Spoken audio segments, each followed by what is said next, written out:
नमस्कार, between the lines with Neeru में आपका स्वागत है। आज हम बात करेंगे लेह में जो हिंसा हुई। अभी तक जो खबरें आ रही हैं कि कम से कम 4-5 जो है वो यूथ जो है कि मौत हो गई है, दर्जनों उसमें घायल हैं। इस हिंसा के पीछे एक बड़ी साजिश का पैटर्न नजर आ रहा है। अभी तक जो चीजें सामने आ रही है, जो सरकारी सूत्रों से और जो वहां के ग्राउंड रिपोर्ट आ रही है, उससे ये साफ साफ है कि जो जैसे नेपाल में हिंसा हुई थी, जेनजी को यूज किया गया था, उसी पैटर्न पे यहां हिंसा भड़काने की कोशिश हुई है। और इस हिंसा को जो भाजपा के कार्यालय पे वहां पे आगजनी की गई, जो पुलिस की गाड़ियां जलाई गई, और उसको जो लीड कर रहे थे वहां के एक लोकल काउंसलर कांग्रेस के जो थे वो लीड कर रहे थे। उनका चेहरा भी सामने आ गया है। भाजपा ने उस पर प्रेस कॉन्फ्रेंस भी कर दिया संबित पात्रा ने, और सब कुछ सामने रख दिया है। एफआईआर भी हो गई है। लेकिन क्या सिर्फ एक काउंसलर का काम उसका था, या पूरे नेपाल के तर्ज पे युवाओं को भड़का करके एक आग लगाने की काम की गई एक बड़ी साजिश के तहत? और इस पूरे में जो एक क्लाइमेट एक्टिविस्ट और तमाम अपने आप को दिखाते हैं कि भाई हम तो शिक्षा के लिए काम करते हैं, क्लाइमेट के काम करते हैं, सोनम वांगचुक, कहीं उनकी भूमिका भी संदेह के घेरे में इसमें है? और ये जो बातें सामने आ रही है और जिस ढंग से वो पिछले कुछ महीनों से, और खास तौर पे नेपाल में जो जेनजी का आंदोलन हुआ था, जो हिंसा भड़की थी, उसके बाद जो उनके भाषण हैं, उनके वक्तव्य हैं, वो एक बड़ी साजिश की तरफ इशारा कर रहे हैं। इन तमाम चीजों को समझना जरूरी है। और विपक्षी दल भी, जो तमाम बड़े नेता बीच बीच में आ रहा था कि भारत में भी आंदोलन होगा, जेनजी कर देगा और पूरे सत्ता पलट देगा, वो तमाम चीजें जो थी, ये कहीं ना कहीं इशारा कर रहा है कि बड़ी साजिश थी। और ये साजिश इसलिए भी थी कि जो वहां पे मांग चल रही है, दो बड़े संगठन वहां पे हैं। एक एपेक्स बॉडी लेह करके है, वो तमाम सांस्कृतिक, धार्मिक और सब लोगों का एक एपेक्स बॉडी वो है। और दूसरा जो है वो कारगिल डेमोक्रेटिक अलायंस है, KDA, और ABL। ये दो जो है संगठन जो है, ये लंबे समय से, जब से 370 हटा, जो कारगिल और लेह एक अलग केंद्र शासित प्रदेश के रूप में सामने आ गया, और जो जम्मू कश्मीर है वो अलग राज्य बना, अभी केंद्र शासित प्रदेश है लेकिन विधानसभा के साथ है। लेह लद्दाख में कोई विधानसभा भी नहीं है, वो सीधे सीधे केंद्र शासित प्रदेश है वो।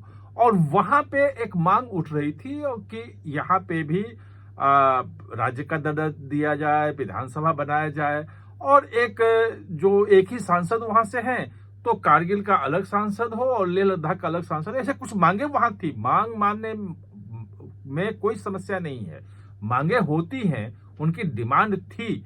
और सरकार, सबसे बड़ी बात यह है कि ऐसा नहीं कि सरकार उस डिमांड को नहीं मांग रही थी। सरकार उनके प्रतिनिधियों से बातचीत करके खुले मन से, MHA में केंद्रीय गृह मंत्रालय ने उनको बुलाया था कि आप आइए, आपकी जो भी मांग है उस पर हम बातचीत करेंगे, जितना दे सकते हैं वो बिल्कुल दिया जाएगा, क्योंकि कोई बाहर की मांग नहीं है, आप वहां के लोगों के लिए मांग हो रही है। और 6 अक्टूबर को ये बैठक की तारीख भी तय हुई थी कि 6 अक्टूबर को सब बैठेंगे और उसी दिन आपकी जो मांगे हैं वो रखिएगा, और उसमें जो हो सकता है समझौता उसमें करेंगे। 1 बार 2 बार बातचीत होगी, उसके बाद हो जाएगा। फिर हो रहा था कि बहुत लेट हो रहा है, 25-26 की भी चर्चा हुई थी कि 25-26 को कर लें, तो वो नहीं हुई बात कि 25-26 सितंबर को नहीं हुई थी। इसके पहले एक 25 जुलाई को भी बैठक बुलाई गई थी कि 25 जुलाई को आप आ जाइए, आपकी जो डिमांड है उसको लेके करते हैं। और उसके बाद भी वो बैठक में कोई प्रतिक्रिया नहीं आई, उन्होंने कोई रिस्पॉन्स नहीं दिया।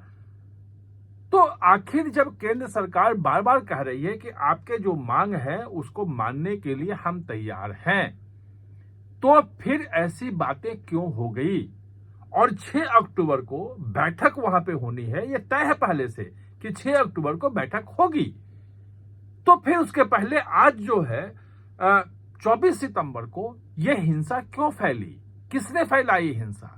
और जो सोनम वांगचुक है, भले वो मतलब क्लाइमेट एक्टिविस्ट हो, तमाम चीजें बातें करते हो, और जो 3 इडियट जो फिल्म था उसमें उनका नाम आया था, जो कहा था कि पुनसुक बांगडू करके कैरेक्टर जो था वो उन्हीं से इंस्पायर था, इस ढंग की बातें भी कही जाती हैं। वो सब ठीक है, आप अच्छे हो, आपके ऊपर फिल्म बन रही है, आप वहां पे एजुकेशन में क्लाइमेट को लेकर अच्छा काम कर रहे हो, लेकिन जो पहले अरब स्प्रिंग की तरह, जैसे अरब में बड़ी बड़ी सत्ता अरब देशों में उखाड़ फेंकी गई थी, 2011-12 का अरब स्प्रिंग की बात करते हैं, यूथ सड़कों पे आ गए थे और सरकार को उन्होंने उखाड़ फेंका था, तो उसकी बात कई महीने से कर रहे थे कि वैसे ही यहाँ पे भी मतलब स्प्रिंग लाने की जरूरत है, यहाँ भी युवाओं को आकर के और अपने हाथ में लेके और पूरी सरकार को उखाड़ फेंकने की जरूरत है।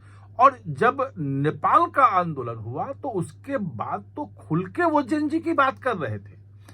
यहां तक कि जो आज का पूरा प्रदर्शन था, जब 6 तारीख की आपकी बैठक तय हो गई थी कि आपकी मांग को लेकर के सरकार के साथ बैठक हो गई, तो फिर आज के प्रदर्शन की क्या जरूरत थी?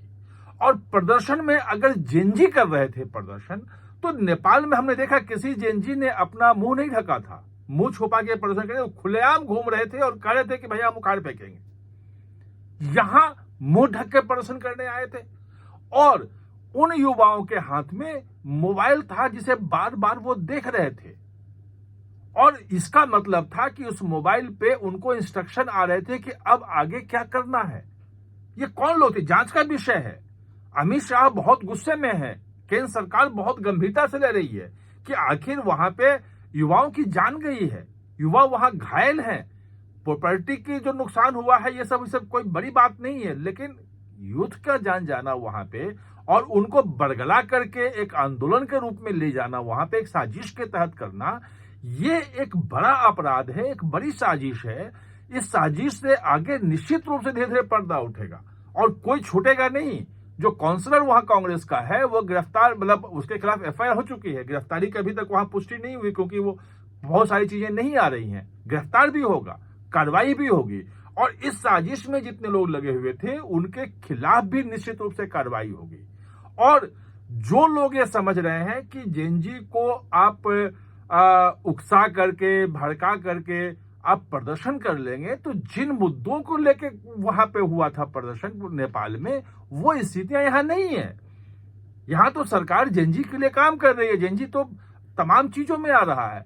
जेनजी किसी भी मतलब इतना बड़ा वोट चोरी का चल रहा है अभियान कांग्रेस का, वो जेनजी उसमें कहीं नहीं दिख रहा है। वही उनके जो समर्थक हैं, वही जो उनके एक खास तबके के लोग हैं जो कांग्रेस के साथ हैं, जो सरकार के खिलाफ है। लोकतंत्र में होता है, पक्ष और विपक्ष होता है, लेकिन यूथ बड़े पैमाने पे आ रहा हो ये नहीं है।